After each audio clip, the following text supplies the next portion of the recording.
কারণ আমি বিশ্বাস করি যে আপনারা বলছেন মৌলানা আল্লামা, আমি আসলে এমন কিছু নই। এই কথাগুলো আসলে আমার সাথে যায় না। আমি নিতান্তই একজন ছোট মানুষ এবং তালেবে ইলম, জ্ঞানের পথের পথযাত্রী। আর আমি তালেবে ইলম হয়েই থাকতে চাই। আমি মুফতি নই, আমি মুহাদ্দিস, মুফাসসির বা এই যে শব্দগুলো আপনারা বলছেন এমন কিছুই নয়। আসলে কিয়ামতের মাঠে আমি জান্নাতে যেতে পারবো কিনা আমি নিজেই জানি না।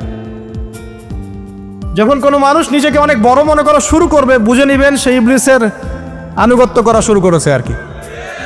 কারণ ইবলিস বলেছিল আবা ওয়াস্তাকবারা, আমি খলাকতানি মিন নার ওয়া খলাকতাহু মিন তিন, আমাকে সৃষ্টি করেছেন আগুন দিয়ে, আদমকে সৃষ্টি করেছেন মাটি দিয়ে, আমি কেন আদমকে সিজদা করতে যাব? তো এটা ইবলিসের চরিত্র, আবা ওয়াস্তাকবার, সে উদ্ধত হয় এবং অহংকার প্রদর্শন করে।